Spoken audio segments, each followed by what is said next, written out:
All right, good morning and welcome to the House Environment Committee. This morning, we are going to do a section by section, not quite walk through with our legislative council, but a talk through and see where we're at on each of the sections of the bill. And if we need to hear more testimony or have questions for council on them after having taken a fair amount of testimony on it so far. Welcome, Michael. Morning, this is Michael O'Grady with Legislative Council. As the chair just said, I'm not going to do a full walkthrough. I'm just going to focus on the subject matter of each section and see if you need additional explanation or discussion. And stop me whenever you feel the need. So the first section regarding the extended producer responsibility program for batteries. Part of that program required ANR to do an assessment of how and whether to add difficult batteries that are currently difficult to recycle as part of the program. The EPR program, the Producer Responsibility Program, wants to be the one to do that assessment, but they need additional time. And that's what Section 1 does. It retains the assessment, switches the responsibility to the stewardship organization and gives them an extra year. Any questions on the extra year for that? All right. Section 2 relates to the fuel storage tank program and making it easier for the agency to inspect and red tag Category 1 tanks. Category 1 tanks are underground tanks, generally used for gasoline and other motor fuel.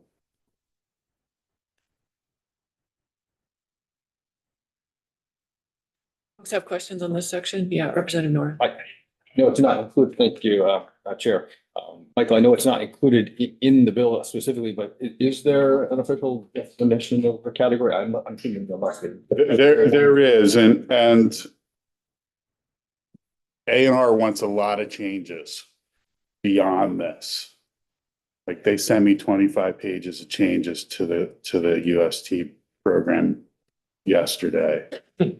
And so this is just like a threshold one, but I can read to you what a Category 1 is. Just want to make sure we're not adversely affecting, It doesn't apply to farming and it doesn't apply to tanks used for home heating fuel. Does not. That was my main concern. Okay, what's the threshold change mean to you? This change is about when they get to basically determine that the tank is red taggable and it doesn't have a valid permit. That's not currently in here, that it had to have a valid permit. And then it has to basically have not meet standards and could result in a leak of a regulated substance. And so they believe that this is going to make it easier for them to regulate the Cat 1s. The nature of the larger changes, do they impact this request, or can you summarize them in a few sentences for us? Sure. So just as the transportation fund is suffering revenue losses, the petroleum cleanup fund is suffering losses because there are two accounts in that fund. One is a heating fuel account. One is a motor fuel account. The motor fuel account is a penny per gallon of gas, motor fuel sold. And so they're losing revenue in the motor fuel account. The motor fuel account effectively is the insurance program for fuel dealers, because under the Federal Resource Conservation and Recovery Act, fuel dealers are required to have insurance in order to have an underground storage tank. But when that requirement went into place, you wouldn't be shocked to know that insurers weren't going to insure them. And so Vermont was one of the first states to create this fund that serves as the self-insurance for fuel dealers in the state. So they're paying in both on the the per cent fee for fuel and on a licensing fee that they have to pay. And then they do have some responsibility of their own to pay above and beyond the insurance, but that's what it is. It's really important for fuel dealers in order to meet the federal requirement. Representative Can Talavia. you give us an example of how this insurance works, like a specific incident where there was a tank, a leak that this fund in concert with any other responsibility or insurance that a fuel dealer had, how this actually helped cover all of the expenses?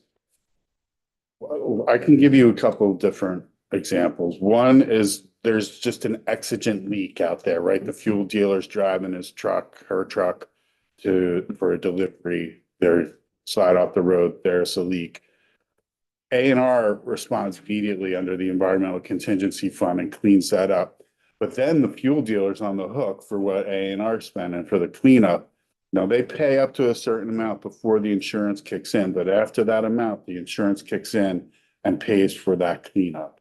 They being A&R pays or the fuel dealer? The the fund.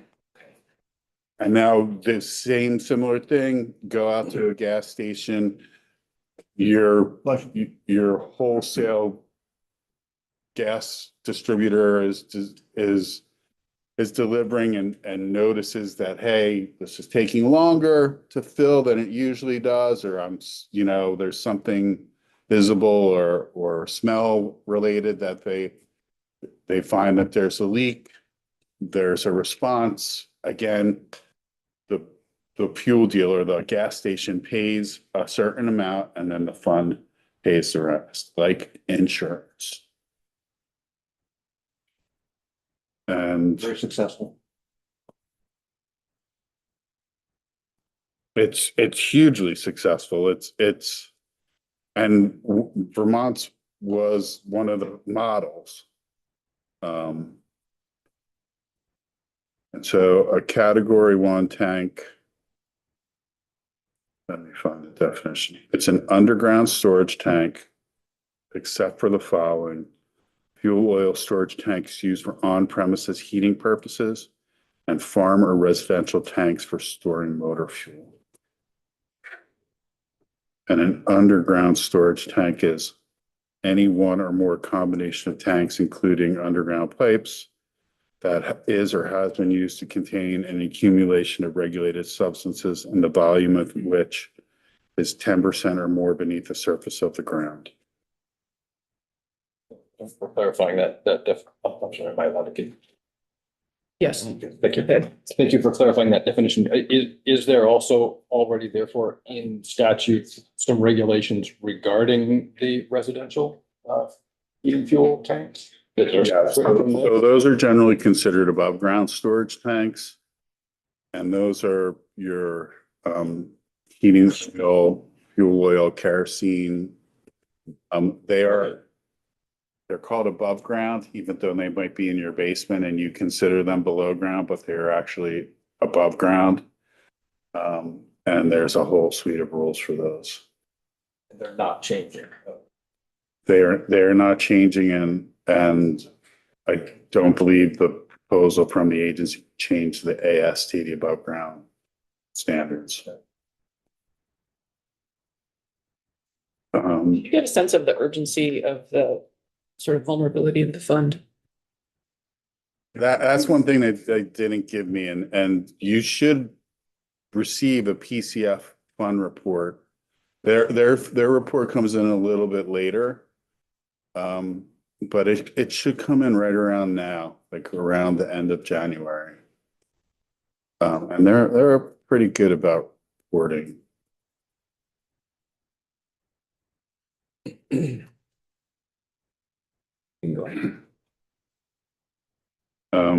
Moving on from section 2, section 3 relates to an ARPA program that provided funding for homes of low and moderate income to make repairs or improvements to their drinking water, or wastewater, or stormwater.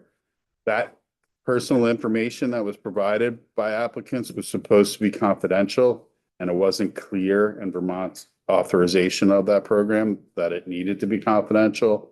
Section 3 clarifies the confidentiality and makes it retroactive.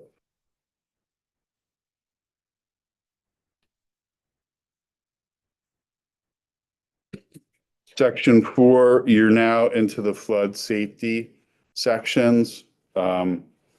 Section 3 relates to the river corridor development base map and the requirement that on or before January 1, 2020, currently 2026, DEC update the river corridor base map. The agency wants to push that date by a year. And similarly, the education requirement, the outreach requirement, the report requirement, the rulemaking requirement, and the permit requirement for development in a river corridor would all be pushed a year. And that is section 3. That's also section 4. No, that's section 4. It's section 5, and it's section 7. So Michael, we've tried to dive into this a fair amount and understand the current obstacles or whatever, why we're not meeting the original deadlines. I mean, we took compelling testimony yesterday that A&R originally told us they needed more time, start there. But that also about, I think, 3,000 miles of river corridor are already mapped and potentially already enforceable or regulatable. So I know we're all concerned about public safety, and we want to stand up a program as best efficaciously as we can out of the gate. So I think that may be a summary of what we're grappling with here. Other folks have comments on this? Representative Austin? Yeah, I was just wondering how it aligned with what we heard, the testimony we heard yesterday, how it impact this section. Because it didn't sound like it sounded like they needed more time. Yes, this is their ask for more time. Yesterday, they were explaining that to us. Okay. Are you saying that you think we can at least include the 3,000 miles that is already mapped? I guess I need to follow up on it and figure out how they're doing it, if they're even, sharing the data with folks. Okay, I was just needing to see. Did they tell you how far they were in the rulemaking process? Does anyone remember? I don't think they did.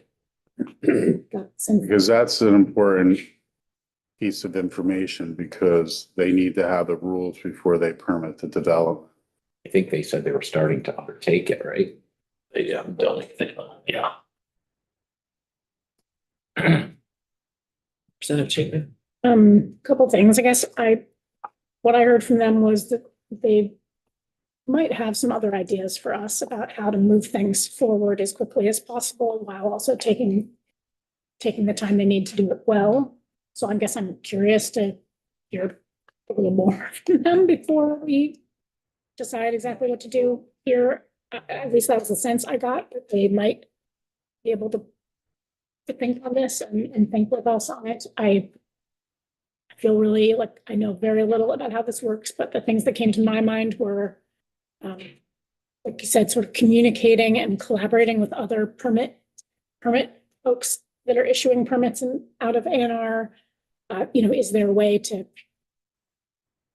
moratorium is probably too strong of a word, but is there a way to take precaution in the areas that we already know and either do very strong education to the other folks who are permitting in those developments and the people who are pursuing those developments. So just a way to really support and ensure people are aware of what they're doing in river corridors. So those are some things I would love to follow up with them on. And then this very first section 4 is what looks to me like maybe an annual report.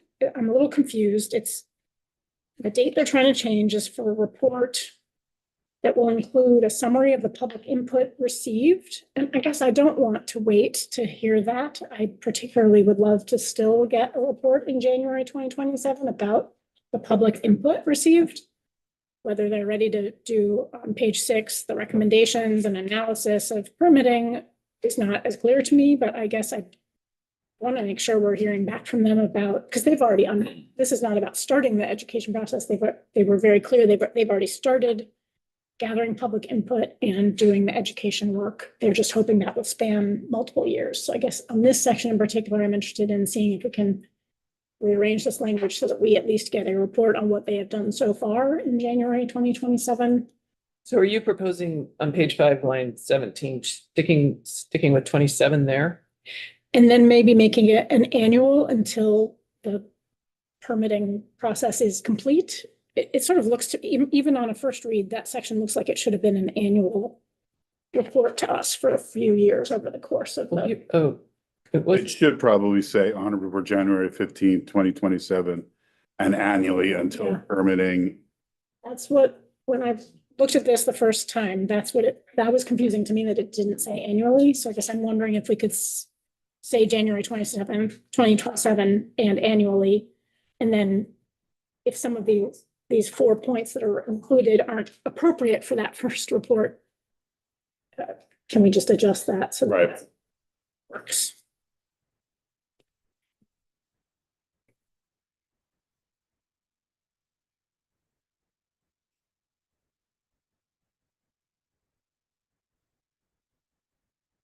all right. So it sounds like we still have a few questions on these that we need to follow up on. And hear back from, I think you asked for alternatives. I'm not sure where we landed on that, but I think I think we had landed with ideas back for the 3,000 miles I've already mapped. All right, and then, So could I just, on page 5, there's going to be 3 changes.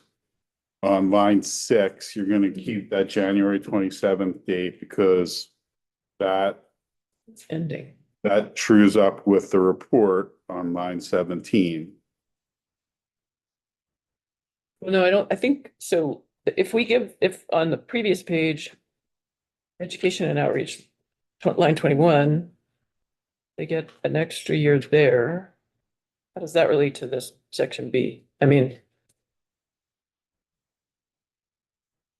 I see your point. You want them to continue education and outreach up until they start the rules or the development. yes. Okay, all right, understood. And then on page 5, line 17 and 18, it's going to stay 2027. Clarify that it's reporting annually until the permitting. Yes. Okay, all right.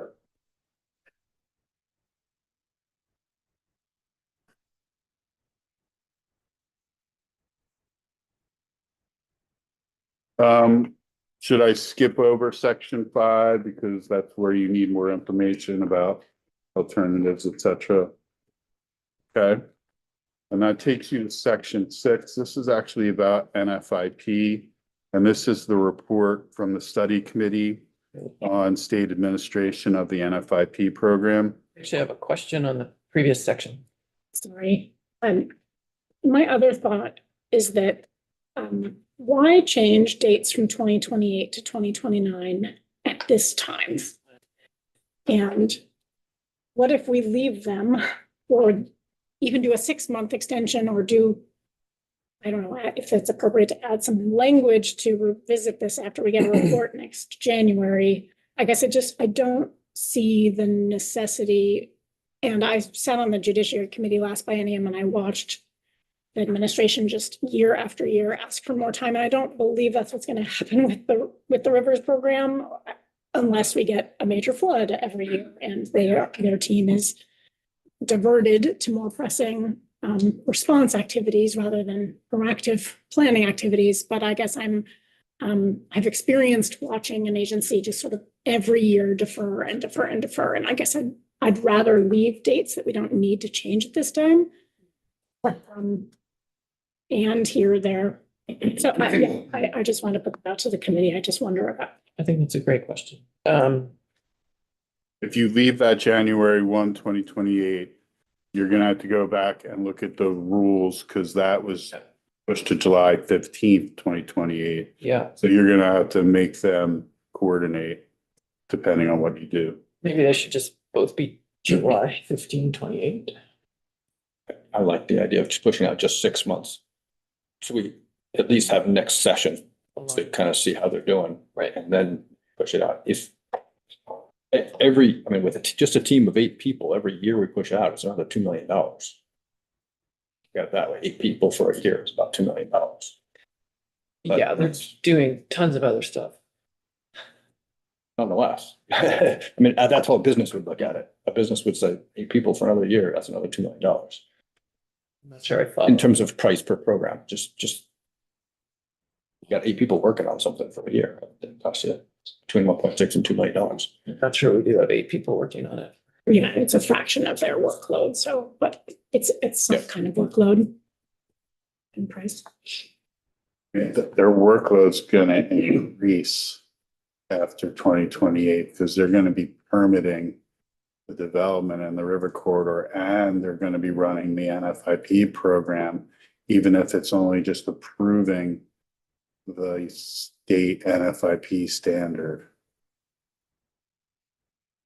They plan to develop a larger workload that will fall upon that team down the road for permitting.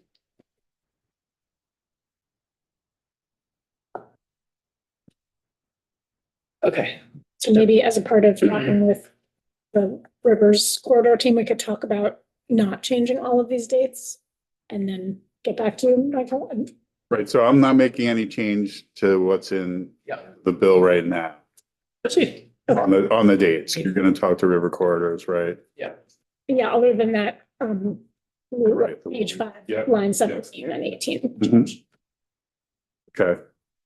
So section 6, that's NFIP. And pushing the report date back from the study committee from August 15, 2025, to August 15, 2026.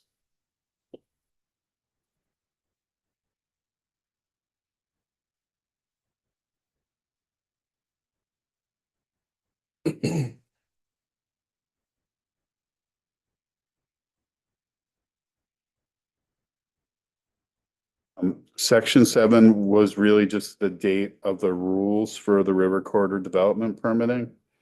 And a specific implementation of that. That's there because the previous chair of Senate Natural always liked to have a directive about when they had to begin and when they had to end. Sorry, where are you? On page 8, line 10, section 7.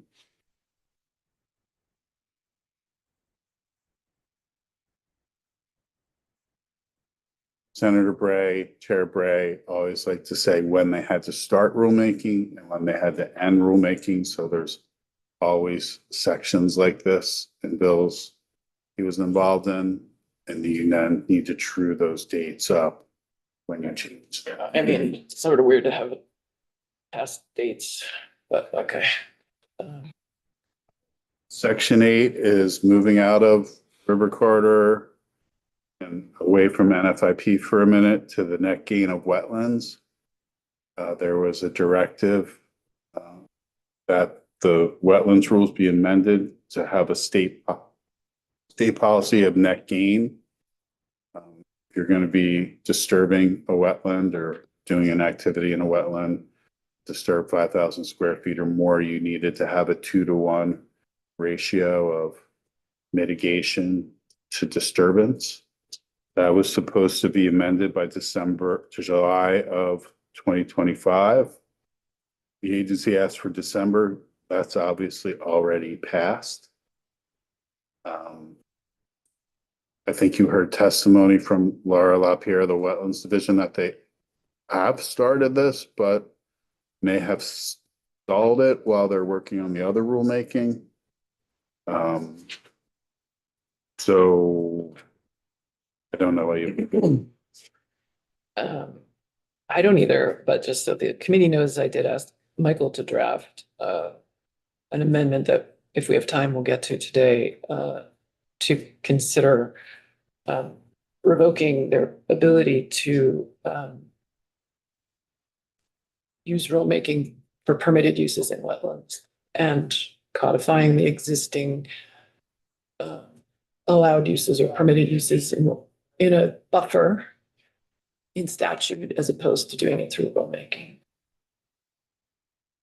So just something to think about. And then so do you have a thought on this, Michael, or a recommendation of this section? I mean, the date is already passed. Yeah. I wouldn't say it's unique that there are dates in statute where the agency is told to adopt rulemaking by a time and they don't.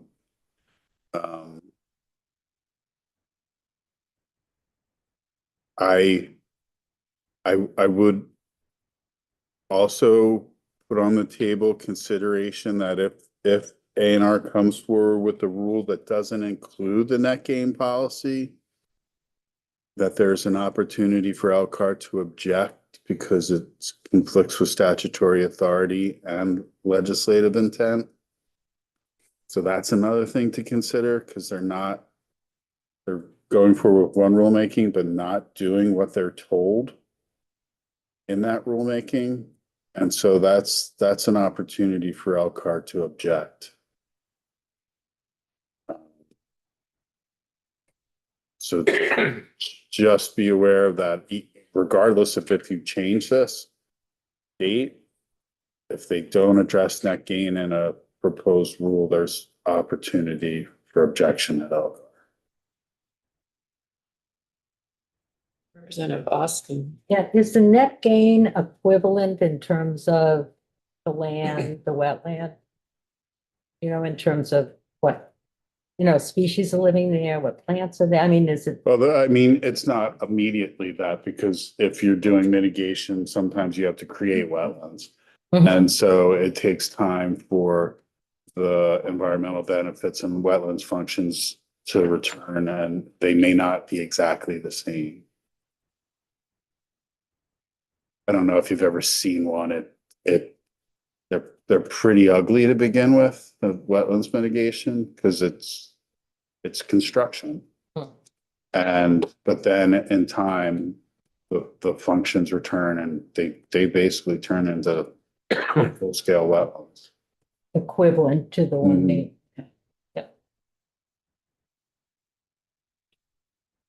Representative Chapin. So I find this really confusing, this changing a past date to a different past date when. I want to just be clear that I left this in. This was language they asked for originally, and then. Got it. So I'm leaving it in for this conversation to happen. Okay, and I was leaving it in. It's probably going to come out. okay, great. I guess I would just say, I don't feel comfortable voting on this, and I would rather just leave it as it was. Yeah, that they didn't do it. Yes. Yes, I agree. So I think we can Okay, take this section out. Okay.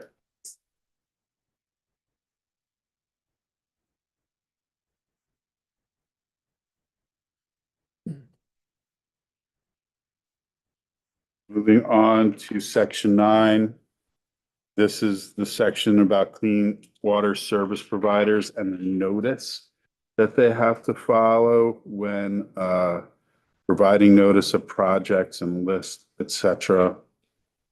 They are looking to harmonize all the notice requirements under one of the default actually, they're moving away from the default A&R notice and comment, and then just going to notice to the public in a comment period of not less than 30 days. Big change, I think, is there would be no specific allowance for a request for a public meeting.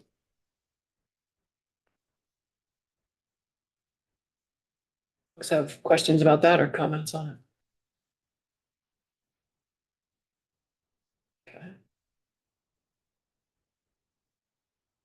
Okay. So that was section 9 and section 10. And then on page 12, you're moving to section 11, moving out of clean service water providers to stream alteration. Whenever there's a movement, fill, or excavation of 10 cubic yards or more in a water course, you're supposed to get a permit. Years ago, that water course was limited to one that drained. I can't remember if it was 5 square miles or 2 square miles. The agency is looking for some threshold on the lower end because they don't want to be going out to like minor streams and tributaries that just don't have a drainage to do stream alteration. So they're proposing to go from no threshold to 0.5 square miles at the location of the proposed change. Yeah, we took a testimony on this also. Do folks have questions? I don't have a question, but support of the half a square mile, that seems to make sense based on the testimony. And you had a lot of questions about this, so I want to make sure that you feel satisfied, or that if you're not, what else? I'm not satisfied. Yeah. I mean, I think that we surfaced that this was very much just driven by staff capacity and not the potential for ecological damage and science-based, like where does it make sense to utilize the limited staff capacity? And what I heard was there are larger sized rivers in more populated areas where, what is it? It's like a 10 cubic yards. 10 cubic yards is the other threshold that causes a permit. So 10 cubic yards out of, the river in Montpelier, maybe we shouldn't be permitting that. Maybe there should be a much higher cubic yard threshold in certain larger waterways. And then maybe we want to really look at what's an appropriate amount in very small tributaries and headwaters. I think it's important to rebalance their workload, but in an ecologically appropriate way. And for the project developers, who's moving 10 cubic yards out of the, main Winooski River, it's a real hassle for them to be getting a permit also, and not just our road crews doing roadside work in the headwaters. So I guess I'm just, this felt very arbitrary to me, important, but arbitrary. And so I guess I would prefer to either make this extremely temporary and then make it clear that we want to work on this, I guess, next year at this point. I don't know that we have time, but ask them to maybe build some recommendations for how to that's what would make me feel I could do this temporarily for the next year or two while they develop recommendations that are science-based around and looking at the effects on people who are actually going after permits for in the river work. Could we add a study in here to get them to come up with recommendations that probably end up making a lot more sense for them and for us and for folks who are digging in river channels. Right. And which we got, I asked them, have you ever considered scaling this? And they hadn't. And I think they definitely got thinking about it. So we can circle back, see where they're at. This you're talking about, and the non-satisfaction is with the 10 cubic yards number, not with the half square mile. Well, no, with both. But if it's a staffing issue, then it's not ecologically based. And I think the point is that we've been using this 10 cubic yards for a very long time as a threshold for permitting in stream work.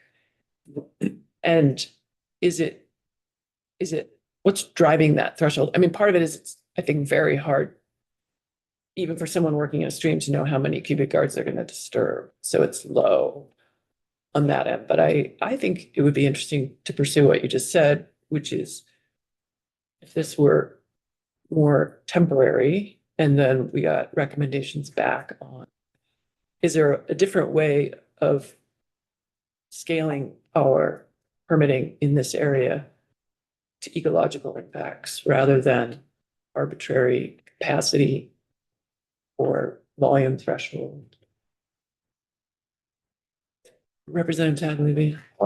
In hearing testimony, I don't recall with respect to this wording that they mentioned any distinct ecological damage that would refute their request to do this, and the 10 cubic yards like I brought up before, if there was an issue with some of these small streams and the amount of disturbance, I think we would have heard it in testimony. I think we're beating a dead horse here.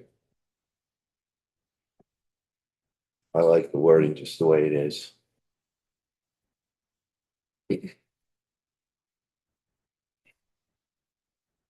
Representative Austin. I don't really know. I'm working on trying to make an informed opinion, but it's an area I don't know a lot about, but I just don't want to take any risks with, hurrying this up without making sure scientifically and ecologically, it's safe to do or responsible.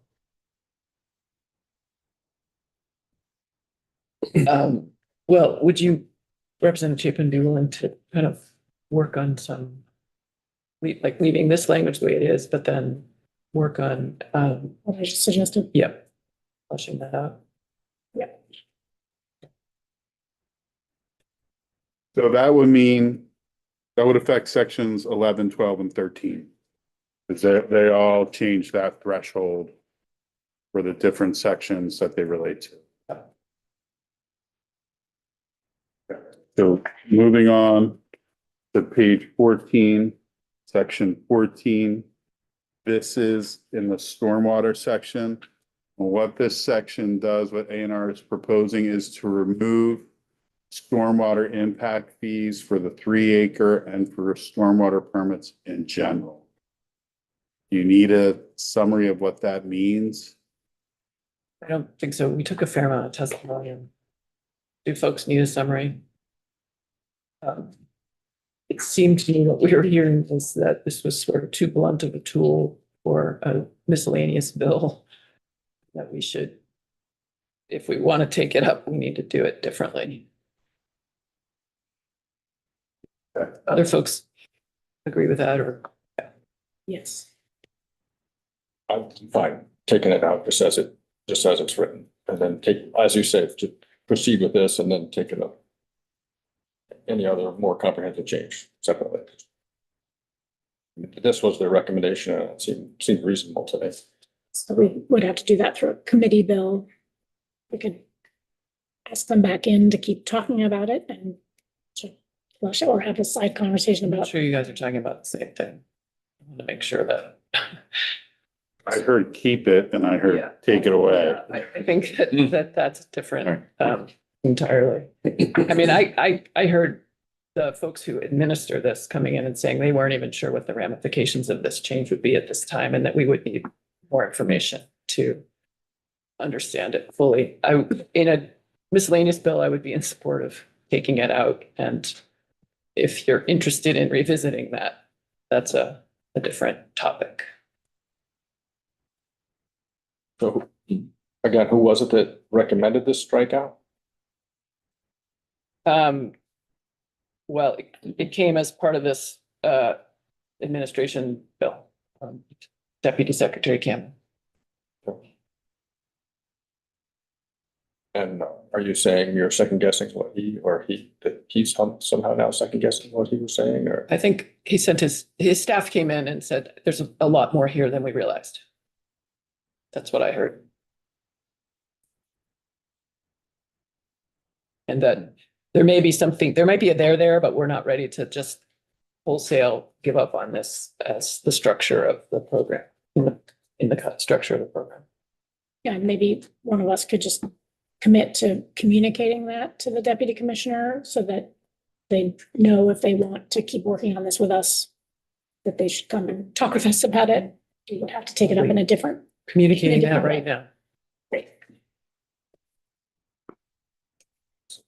Okay, so section 14 is being removed. I disagree with moving it, but. Keep you overruled. See.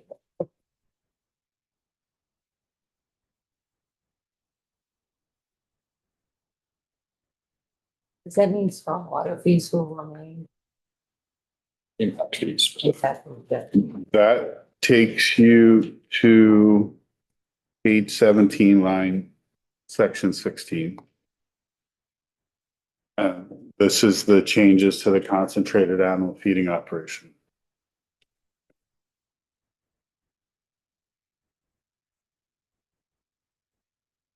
Had a great orientation to current water law at the very beginning, first week with our Michael, and then taking a fair amount of testimony on this. And Michael, have you been asked to go into our ag committee on that language? So there is two miscellaneous ag bills coming, one from the House, one from the Senate. I can't remember which will have changes in it to the LFO program. And I expect I'll be brought in to talk about that and this, but I haven't received a direct request so far. I totally expect it, but yeah. Talking about the cow/calf pair thing, yeah. Oh, well, now we can get into the detail of that. Okay. So Representative Chapin did follow, and I'll let you want to report on what you found. Yeah, I had an exchange with the edit of the water quality regulation at ANR at Ag Agency, who let me know that the slash is how it is in EPA's regulations, and so they would prefer it remain with a slash. But if we were going to change it to a word, the appropriate word would be "and," because the pair has to be both a cow and a calf. It cannot be a calf and a calf, and it cannot be two cows. So I wanted to just ask you, Michael, if we need to change the slash because of rules, or So the slash is not allowed under our drafting manual. So normally we change it to an or. But if it should be and, then I understand that. Should change it to and. yeah, that's what I would request. Because actually, this demonstrates that it's not clear to have a slash in statute. Right. Because it sort of is an and which is it, and or? They matter still law, it's like us. In this case, it should be an and. Yeah. This might not be helpful, but Then All counts. there's the statutory interpretation section that you can read the conjunctive as disjunctive and disjunctive as conjunctive. I believe it. Sounds like statute. You're correct. make work for lawyers. Just a comment on that, would it, just a thought, would a dash be like cow/calf, cow-calf? Would that be better rather if it's there? I still don't think it resolves the issue whether it's or A and. way to get that point across. What's wrong with the and in your mind? Just that it could be read as a cow pair and a calf pair. That- In other words, rather than the cow and the calf belong together. But if you have the agency interpreting it, they'll interpret it as cow and calf pair. Whatever is legally the best way to get that point across. I know that the Agency of Ag regulatory lead was comfortable with cow and calf or leaving the slash. Okay. But an or would not make sense. Right. Thanks. Thank you. Seems small. So- but it's- So that change would be made a couple of places. Specifically, under page 23. And, We started on page 17, right? right. And then you're on page 23, it's again. All right, why don't, just moving through those sections, section 17 is when the CAFO discharge permit needs to be issued by ANR. That's bottom of page 15, page 19, line 20 and 21. It had been December 15th, 2025. They're asking for September 1, 2027.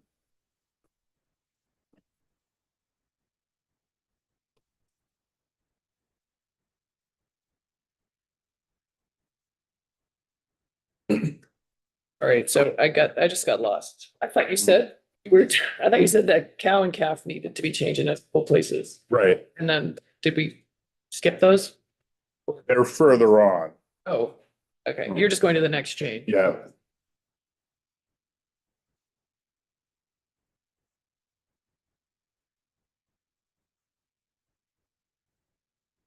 And this is a change, probably not from EPA, but from this A&R secretary. I think this is both agencies, and I think EPA did review this language, but EPA probably didn't specifically request it. Where are we? Page 19, line 21. Okay.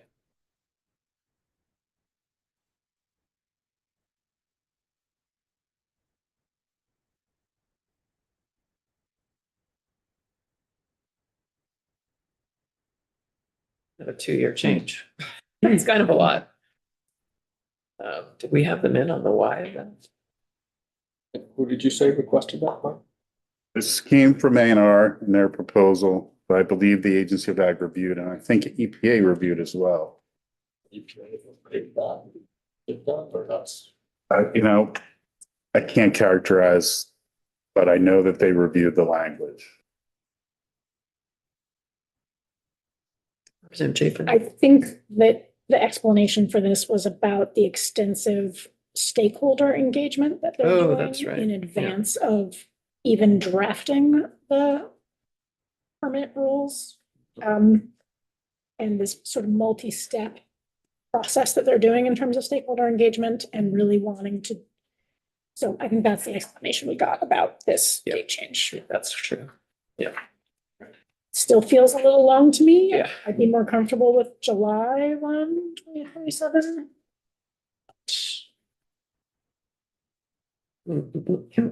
All right, I'd say let's leave this the way it is for now.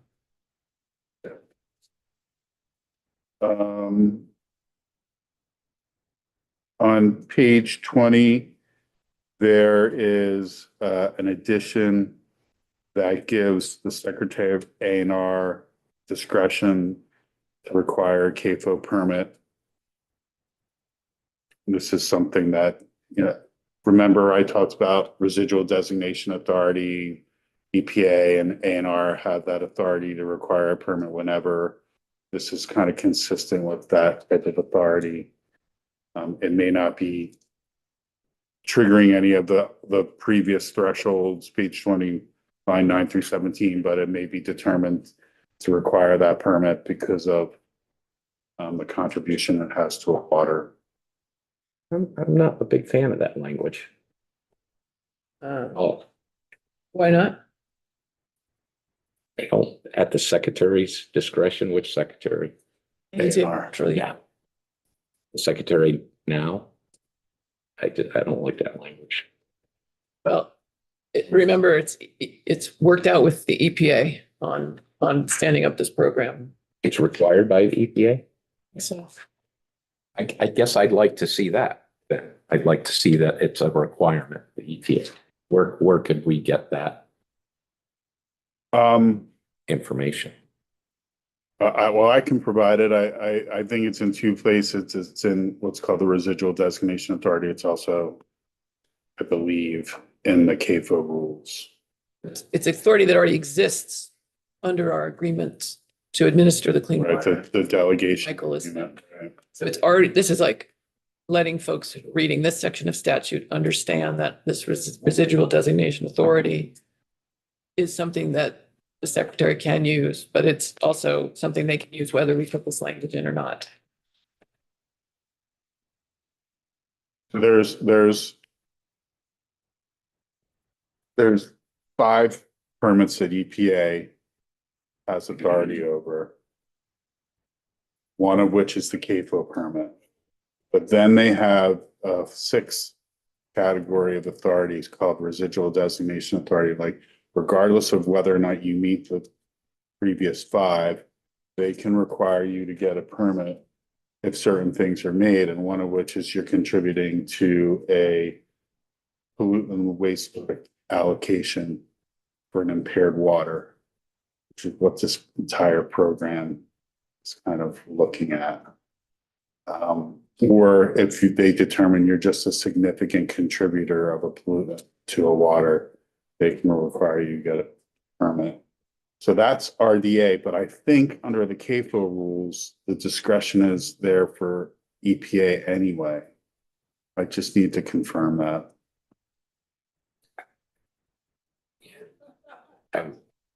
Discretion's there for EPA. Yeah, and then anybody that's delegated. Delegated, yeah. And that's why this is being requested to reflect the delegation and to true it up to the EPA's So who requested this? ANR at the request of EPA. Is it really the request or is it a mandate? Depends how you want to. And that's 6 of one, a half Yeah. dozen of another. It's not to me. It wouldn't lead to like.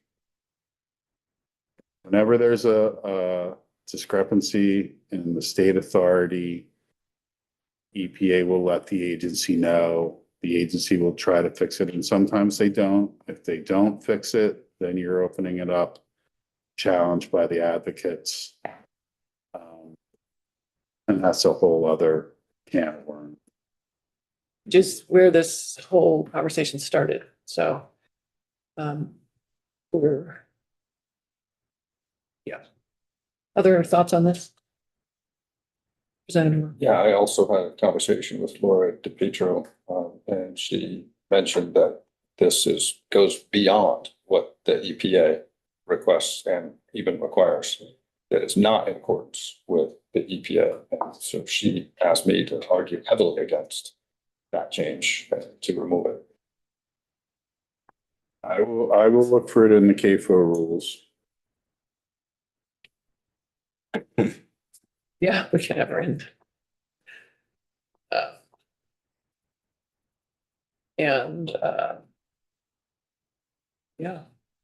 Okay. Stay Okay. More to come. Moving on from there.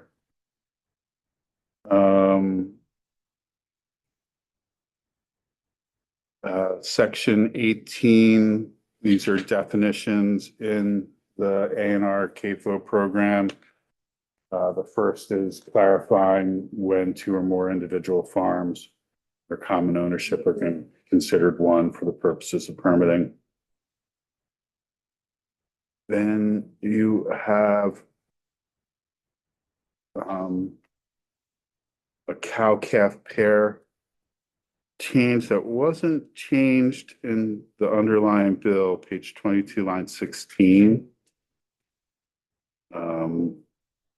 So that was 4 previously, but I think we'd make it an and. And then on page 23, you have, again, cow-calf pairs by 9.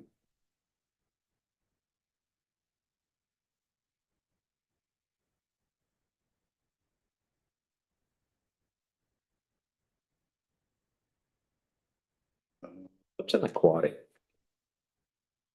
Representative Pritchard. What's an aquatic facility again? What is that? What's that? Cultured trout, fish, catfish. Shrimp would be in there too, right? Shrimp and shoreline. They call it animal. We had that discussion a long time ago. I didn't know if it was like manatees or. Well, actually, Manatees. Yeah. So But I it's thought- fish. I It's, thought the shrimp were excluded because under the RAPs applied to cultured trout and didn't include. Definitely refer to legislative council on this one. But I can check on that as well. Right. You got cow-calf pairs at the top of page 24. Again, it wasn't changed. We might have to do a search on it.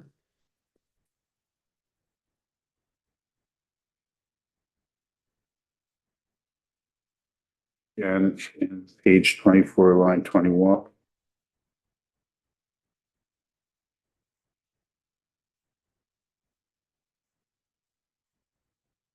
And then the next change is the authority of the Secretary of A&R. And it's section 19, page 27. Section 1352, and that would be to establish technical standards and require a CAFO to comply with technical standards that are consistent with USDA nutrient management standards, vegetative buffers, and any other CAFO requirements that comply with the Federal Clean Water Act and enabling rules.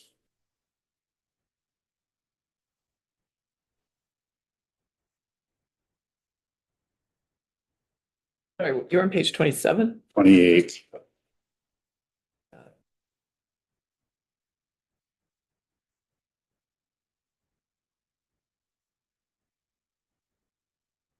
Moving on from there, Representative Nora. Thank you, Chair. Did we take any testimony on that top section? I don't. Or where did that change originate, do you know? He's A&R. Hearing anything specifically about that one? I remember it was brief. We Okay. didn't discuss it very much. What I remember is just still just EPA expects this management standards. Yeah.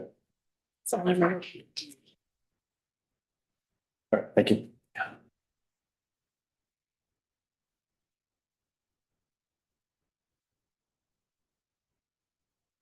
Representative Chambers. Just, that might be another piece that we'd like to hear from Laura on. Yeah, that's right. I mean, just also, yes, we can have them in on this for sure. And I asked Durfee to have the ag committee look at it. So we're not voting this out right now. We're working on it still. Okay. That takes you to section 20, page 29. Again, this is still CAFO requirements, page 30, line 7 and 8. It's that it ensure appropriate ag utilization of the nutrients in manure, litter, or processed wastewater as specified in federal regulations and as determined by the Secretary of Natural Resources.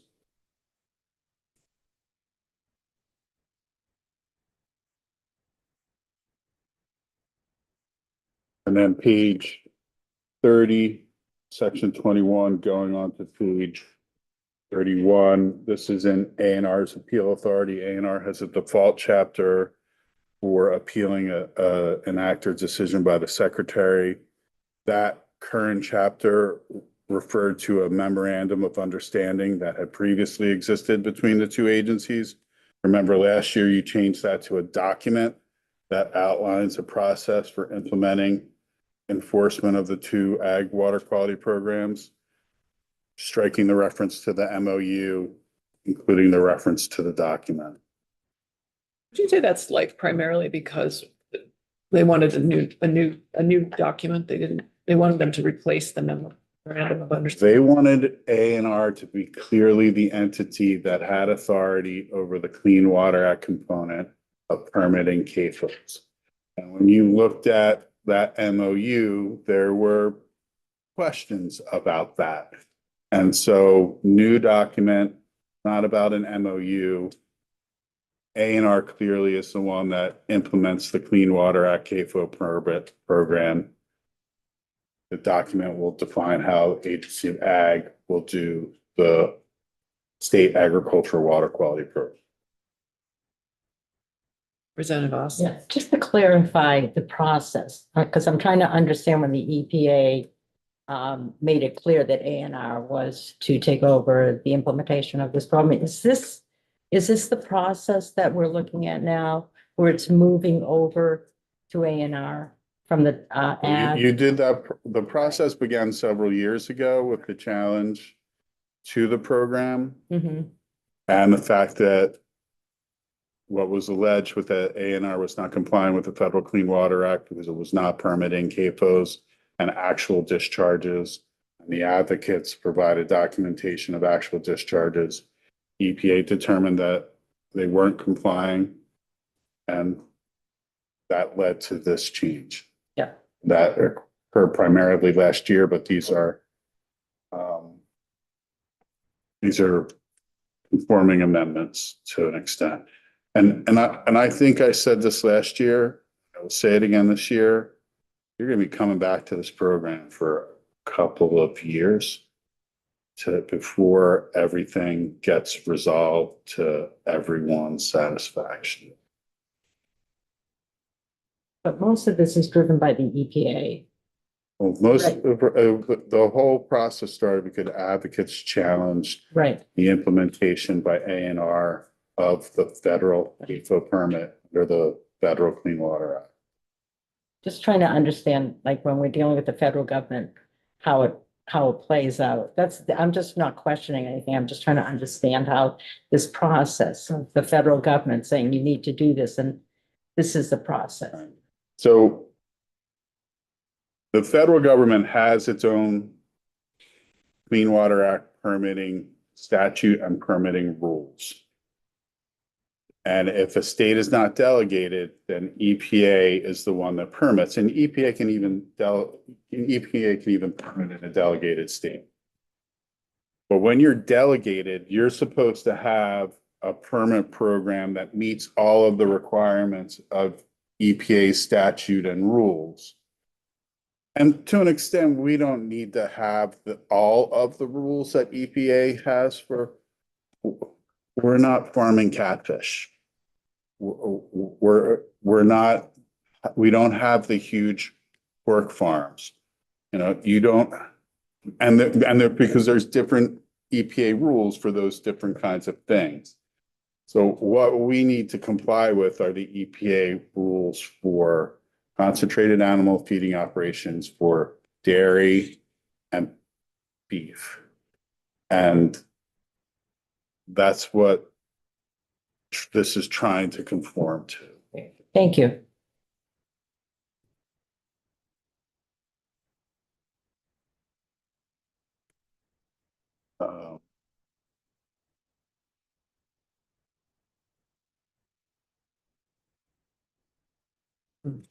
So now you're moving out of CAFO. You're on page 31, you're line 7, section 22. This is that language that ANR requested amending the emergency rulemaking authority under the Administrative Procedure Act. Bottom of page 32, going on to page 33. In addition to the grounds for emergency rulemaking, generally when there's going to be an exigent harm to public health, safety, or welfare. In addition to that, an agency may adopt an emergency rule if an amendment to a federal statute, rule, or policy will materially conflict with or threaten the ability of the agency to implement a statutory or regulatory program required under Vermont law. But LCAR can still object to that proposed emergency rule. And then on page 33, lines 7 through 10, you'll see that authority would sunset July 1, 2028. So I think Representative Sheldon's the only person that's been on LCAR. And when you look at some of the agency's rules, there is significant amount of information or requirements that is incorporated by reference. For example, the state's air pollution control regulations say this type of source needs to comply with the federal EPA regulations under 33 CFR, whatever it is. And if that was amended or repealed, that would significantly affect the ability of Vermont to run its permit program.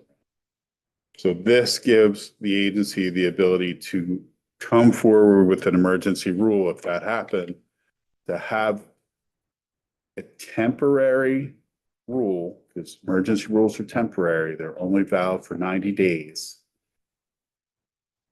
And then After the 90 days, the agency is supposed to either propose a final rule, they can ask for an extension of the emergency rule.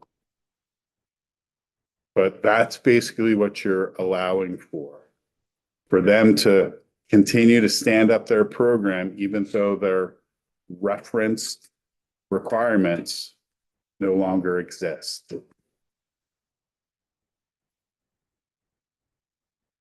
Yes, and again, I asked Chair Byron to look at this language since it applies across all agencies. Ask the question. May. Thank you, Chair. I don't necessarily disagree with the change being added here. What I am concerned about is why the sunset? Why the sunset? I think there were just concerns and probably the agency's own anxiety that they didn't want this to continue on in perpetuity, that it needs to be reviewed. That's one of the reasons you put sunsets in law to make you come back and look at how it worked. Because if an agency really wants this or thinks it's necessary and there's a sunset, they will come back and advocate to you why it should continue.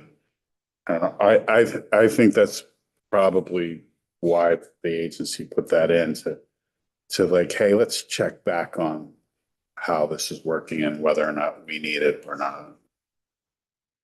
Interesting, it happens to fall in 2028. Just put that out there. I would be in favor of just eliminating the sunset. Let's just go for it, and we can always relook at something. If there's a need to specifically sunset it, especially such a year. Representative Chapin. I personally appreciate sunsets, and I'm struggling with a program on the education side right now that didn't have one when it was put in about 6 years ago. And I'm trying to encourage that committee to relook at a program that has really big impacts on high schools.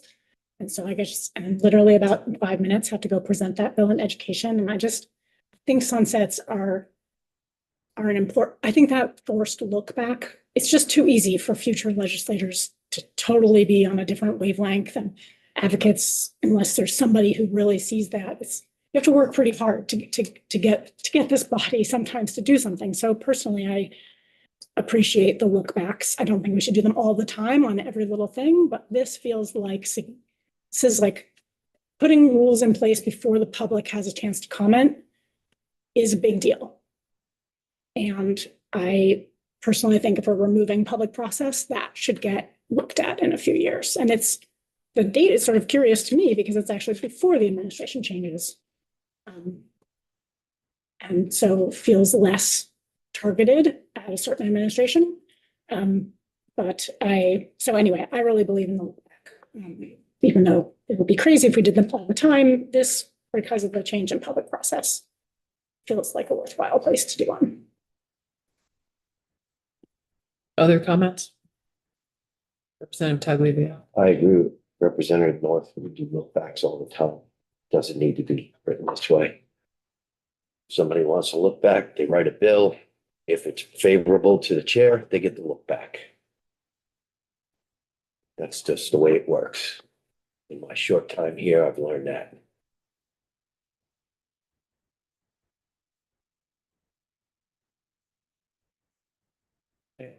Not voting on sections right now, so we'll take the comments under advisement and go to the next section. Next session is the last substantive section. It's the emissions repair program. When there was the requirement for inspection of emissions, there were concerns that some low to moderate income individuals would not be able to pay for the repair of their emissions systems. And there was created a program to help provide assistance for them. The income eligibility requirements were set at the LIHEAP standards, which you can see on the bottom of page 33. But the agency is proposing to move away from the LIHEAP standards and to go to specific standards and specific amounts for those who qualify under those standards. And I won't read through all of them, but you'll see what they are on page 34. Representative Pritchard and then Logan. What qualifies as a certain vehicle? Line 17 on page 20, that just strikes me like certain vehicles, like, Sorry, what, It really should be vehicles that fail the onboard diagnostic systems inspection.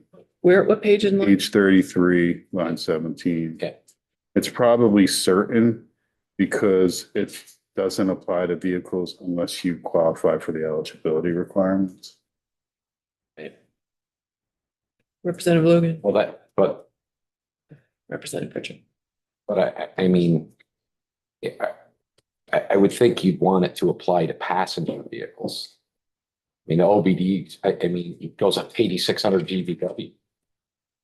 And it's not specifying, I mean, like tractor fails emission test, does it not qualify for that? Farm tractors are not motor vehicles. Where does it say motor vehicles? 3, Right, it doesn't. line 17. On page 34. 17. Yeah, that's really the only place where it says motor vehicle.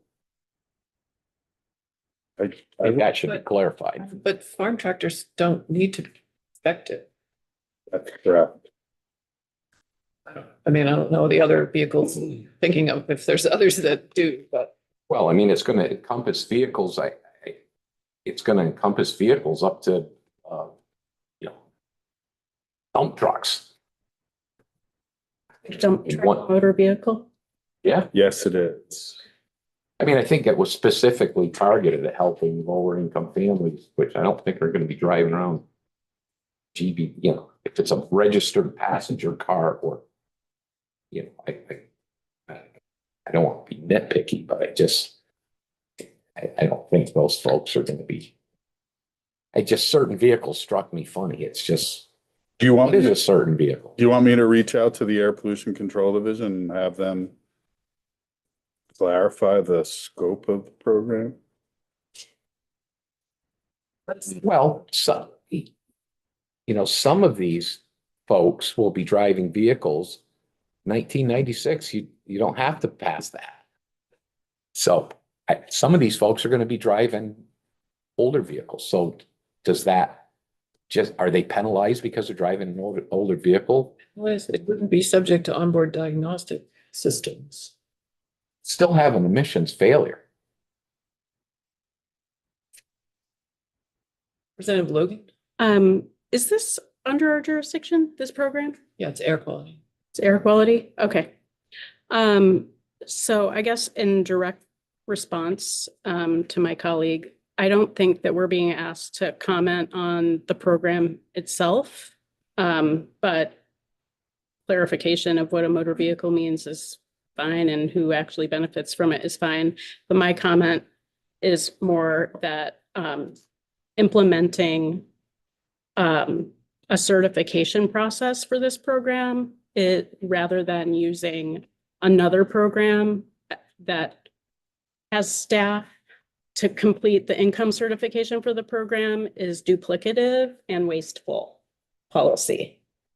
We already have staff at the Department of Children and Families who spend hundreds of hours every year certifying families by income for eligibility for the LIHEAP program. And now we're going to duplicate that staffing structure in another agency and waste taxpayer money. So we can save $1,000. It's just actually costs about $1,000 to do an income certification for a family to be eligible for a program. So this seems completely ludicrous. I'm just, I can't be any less blunt about it. All right. Sounds like another thing that we need to dig into.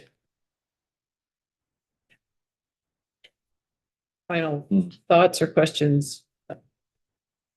Representative Nora. Thank you, Chair. The testimony that we took specifically on this program was very eye-opening to me in that it was only about 5% efficient. Out of $100,000 spent, only 5,000 actually went to Vermonters to help them. To me, that level of efficiency in a government program is just exemplary of over bureaucratizing things. To me, it seems like we gotta just repeal the whole thing. That's just my 2 cents. I'm gonna ask for you and Rep. Logan to follow through on this section. That would be great. Thank you. Right? We're already working together. I know, that's why I thought. We spent a lot of time together. Representative Taglio. Since we have, and I don't know the exact number, but I think there are at least 5 bills relating to inspection, vehicle inspections. Can't this whole section wait until after that's fleshed out? Because maybe we're just wasting more taxpayer dollars and time because the inspection process sounds like it's finally going to be getting some streamlining, that it's long overdue. You must be referring to bills in our transportation committee?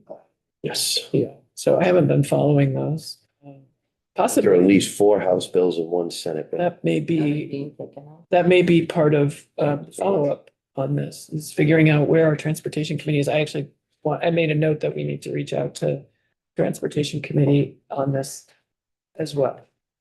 Representative Logan. Quick question, who should we reach out to learn more about this? Yeah, well, we heard from the air quality division. So I would circle back with the Whitman. Yeah, I think Heidi House is still the director, and We can connect you back to that person and also the transportation committee. Great. Thank you, Michael. Thanks. Thank you. Oh, sure. Yeah, like 5 minutes. I want to make sure we have 5 minutes for a break. okay. Oh, I'll be quick. You all know about the governor's executive order, and you know how the secretary of natural resources has determined that in order to implement that, the agency needs to go to rulemaking. They have proposed a draft rule. What they have proposed in order to implement the governor's executive order is to include as an allowed use the construction of residential housing projects and related required utilities that are located in one of these designated areas, and then certain unmapped wetlands, class 2 wetlands, would not be considered a wetland and would not require a permit, and then the buffer in a class 2 mapped wetland would be reduced.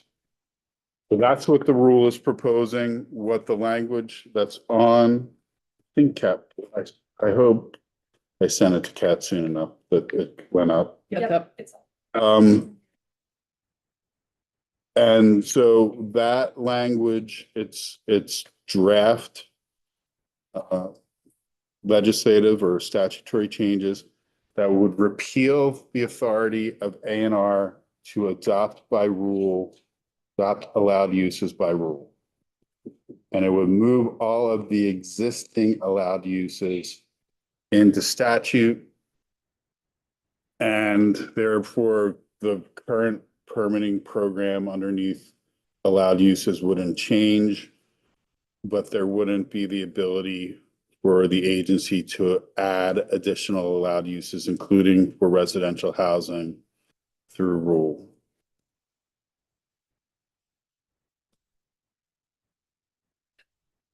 So I asked Michael to draft this language, and what I don't want to do right now is walk through it in detail, although it's interesting. I recommend you look at it. There are a lot of existing allowed uses in mostly the buffers around class 2 wetland. And it's one option to clarify statutory intent around the protection of our wetland that I would like the committee to think about, and then we'll talk about at the appropriate time. So with that, Sorry, where can we see this information? under Michael O'Grady on today's, on the webpage. That we will take a break until 10:30 when we